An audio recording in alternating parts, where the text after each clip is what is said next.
La neurolingüística tiene antecedentes lejanos que datan desde hace más de un siglo. En sus raíces podríamos considerar el esfuerzo de Francis Gall por localizar el lenguaje primero en el cerebro y después en el cráneo, a nivel de los párpados inferiores. Esto ocurrió a comienzos del siglo XIX. La descripción clínica de los trastornos del lenguaje y su relación probable con el cerebro aparecen a mediados de 1600. Un enfermo paralizado en la mitad del cuerpo del lado derecho, dice Smith, su médico en 1673, es incapaz de expresar su pensamiento a través de las palabras, sustituye una palabra por otra, es incapaz de leer y escribir, pero puede escribir bajo dictado y silabear, aunque es imposible para él leer lo que ha escrito. Numerosas otras descripciones clínicas fueron presentadas ese siglo y el siguiente, refiriendo trastornos en el lenguaje e intentando tímidamente relacionar síntomas con lesión. El 18 de abril de 1861, Paul Broca presenta a la Sociedad de Antropología de París el primer cerebro con una lesión en la parte posterior del lóbulo frontal, que daba cuenta de un severo trastorno del lenguaje verbal expresivo, al que él llamó afemia, y que después fue bautizado como afasia por Armand Trousseau en 1865. Este es el origen de la neuropsicología como disciplina científica.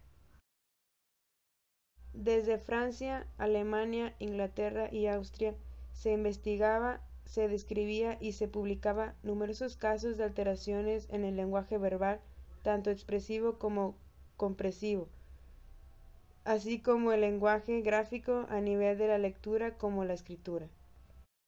Sigmund Freud participó en la discusión escribiendo un notable libro sobre la afasia, en el que prevenía de los excesos localizacionistas y llamaba la atención de superponer el proceso verbal en las cartas anatómicas del cerebro enfermo.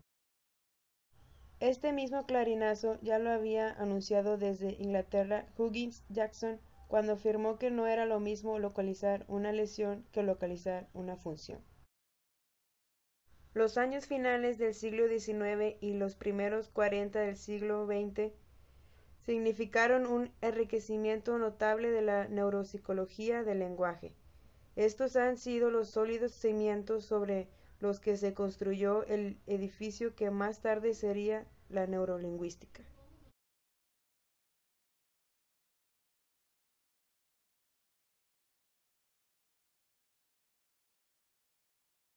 La neurolingüística estudia los mecanismos del cerebro humano que posibilitan la comprensión, producción y conocimiento del lenguaje, ya sea hablado, escrito o con signos establecidos a partir de su experiencia o de su propia programación.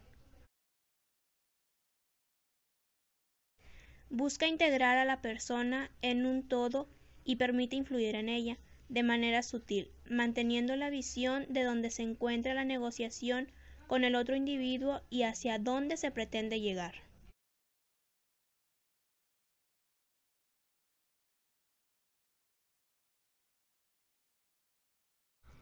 El lenguaje es el medio de comunicación de los seres humanos, quienes utilizamos signos orales y escritos, sonidos y gestos que poseen un significado que les hemos atribuido. El lenguaje puede entenderse también como la capacidad humana que permite conformar el pensamiento. En ese sentido, los seres humanos utilizan actos de lenguaje de manera cotidiana para poder convivir con otros seres humanos.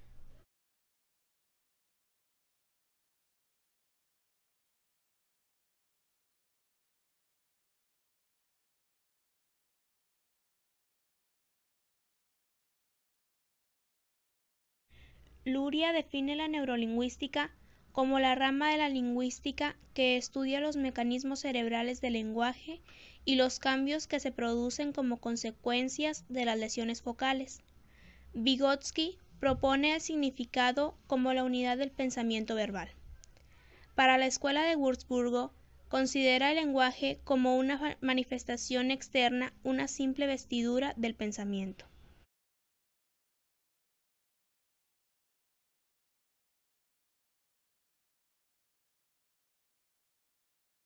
Paul Broca fue un médico, anatomista y antropólogo francés. En un encuentro de la Sociedad Antropológica expuso el caso de un paciente hemipléjico, carente del habla, y quien a causa de una infección en su pierna falleció. Al realizarle la autopsia, se le encontró una lesión superficial en el lóbulo frontal izquierdo. Después, Gratoliet se refirió a casos en donde las lesiones frontales no habían producido lesiones en el habla. Con base a estas observaciones, se cuestionó acerca de por qué los micos no podían hablar si poseían lóbulos frontales. Se concluyó entonces que la pérdida del habla no corresponde a la pérdida del lenguaje, porque los pacientes carentes del habla pueden acudir a otro tipo de signos, los manuales, por ejemplo, para comunicarse. Broca acuñó el término afemia, reemplazando al existente alalia, para descubrir el fenómeno que estaba observando. Descubrió que en la correlación existente entre la pérdida del habla y las lesiones del lóbulo frontal, la afemia podía surgir de una lesión unilateral del cerebro y que normalmente el hemisferio izquierdo era el que estaba involucrado. Luria fue un ciudadano ruso que se doctoró en medicina y también estudió psicología, considerado como el padre de la neuropsicología soviética, un campo teórico que trabaja ambos componentes, cuerpo y mente, no como antagónicos, sino como unidades no excluyentes abogadas desde un enfoque monista. Desarrolló un trabajo estudiando el cerebro y el sistema nervioso conjuntamente con los procesos psicológicos, concentrado en el desarrollo cognitivo desde la integración sociocultural propuesta por Vygotsky, quien fue su maestro y guía teórico, en su teoría genética sociocultural de la mente. La neurolingüística ha puesto gran interés en los aspectos fonéticos, morfológicos, gramaticales y sintácticos del lenguaje, e igualmente se ha interesado por esclarecer el papel que juega el lenguaje no solamente en la transmisión de información, sino también en la influencia que el lenguaje ejerce sobre el hombre que percibe el lenguaje y, en especial, en el que se habla.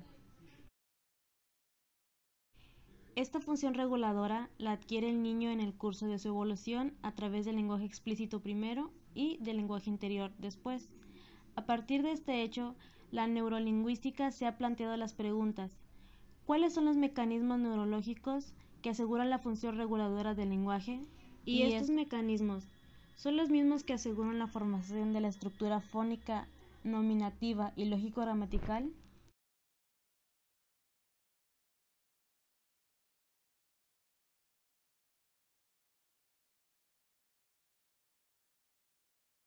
La neurolingüística tiene 3 canales de comunicación que son el visual, el auditivo y el kinestésico.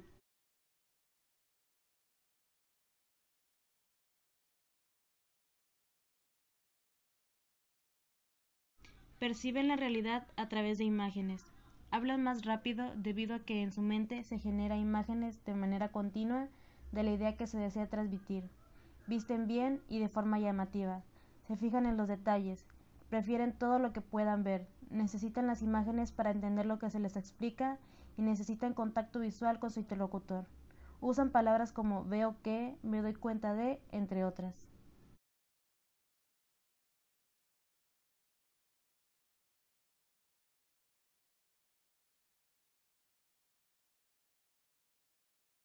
Necesitan de los sonidos. Hablan de forma más pausada para poderse escuchar, y también les gusta que les hablen de esa forma. Están interesados en la música, son muy buenos escuchando, no tienen mucho contacto visual con su interlocutor, visten de forma casual, utilizan palabras como se escucha bien, esto me suena, entre otras.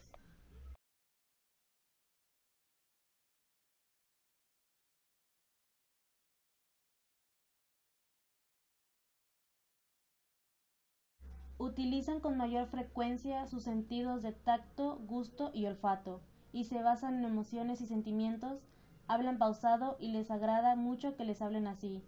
Llegan a tener contacto físico con su interlocutor, pero se sienten acorralados cuando se rompe su espacio. Disfrutan todo aquello que les haga sentir bien. Visten de forma holgada, traducen los mensajes en emociones y sentimientos, y externan su sentir de las cosas. Usan palabras como siento que, tengo la sensación de, entre otras.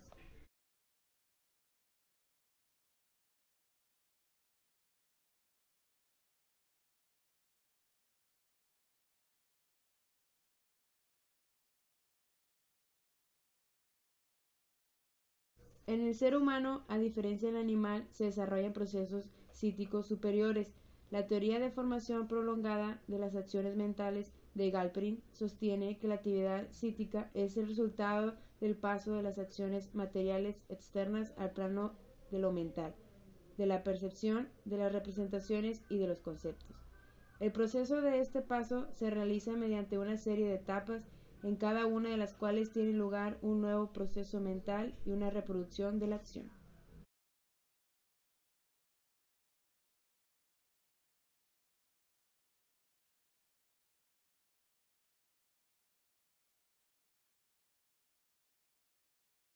La lectoescritura es un proceso neuropsicocognitivo complejo, y para estudiarlo se deben considerar los componentes intervinientes.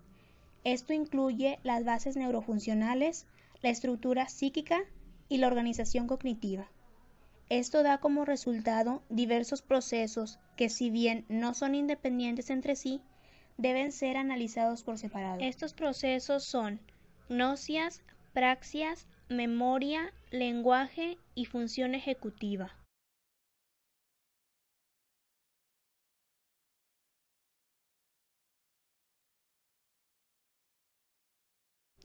El proceso sensoperceptivo. Los procesos intelectuales comienzan en las funciones sensoriales. Estas se asientan en los órganos de los sentidos. El producto del estímulo sobre el órgano sensorial, que es la sensación, no da cuenta de ningún proceso si no fuera registrado por los centros corticales, que es el cerebro, y no se le diera una singular significación, de acuerdo con nuestra experiencia previa y las posibilidades.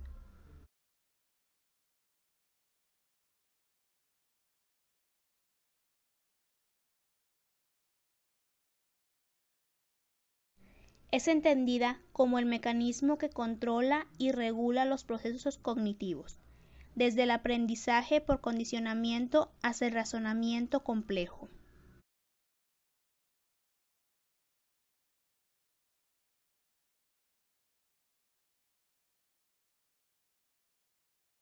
Es una función del cerebro y a la vez un fenómeno de la mente que permite al organismo codificar, almacenar y evocar la información del pasado. Surge como resultado de las conexiones sinápticas repetitivas entre las neuronas, lo que crea redes neuronales.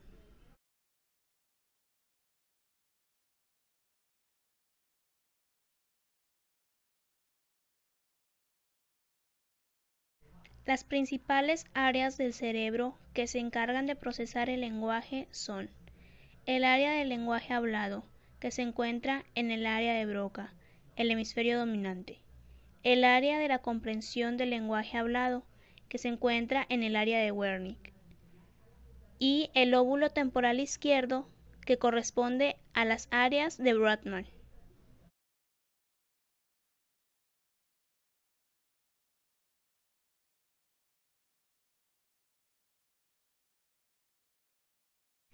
Se trata de un constructo, es decir, de un esquema teórico de ideas, con capacidad de describir y evaluar sistemáticamente una serie de conductas humanas y su rendimiento. Define la actividad de conjunto de procesos cognitivos vinculada al funcionamiento de los lóbulos frontales cerebrales del ser humano.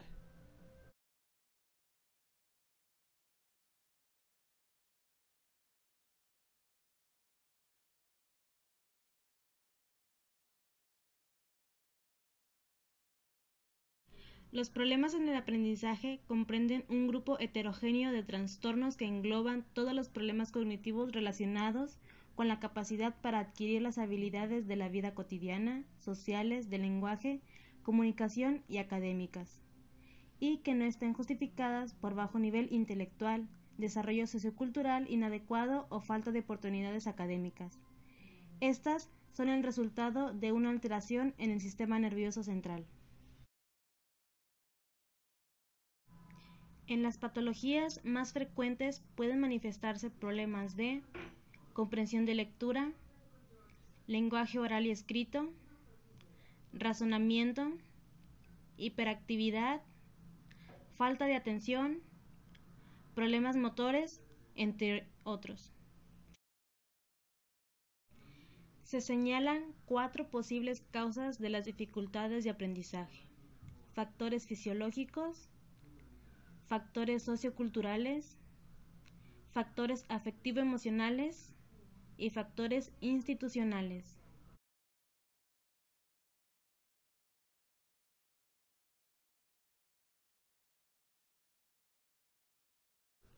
Desde la demostración de Broca en 1861, se aceptó que los mecanismos cerebrales básicos que procesan el lenguaje se encontraban en el hemisferio cerebral izquierdo. Sin embargo, desde los inicios se discutió y planteó la posibilidad participatoria del hemisferio derecho, por lo menos en algunas particularidades del lenguaje. Actualmente se ha llegado al convencimiento que el hemisferio cerebral derecho participa en forma importante en el procesamiento de la expresión y de la comprensión del lenguaje, tanto verbal como gráfico. Lesiones en el hemisferio cerebral derecho ocasionan cambios en la articulación de las palabras, errores de dominación, dificultades en el aprendizaje de nuevo material verbal.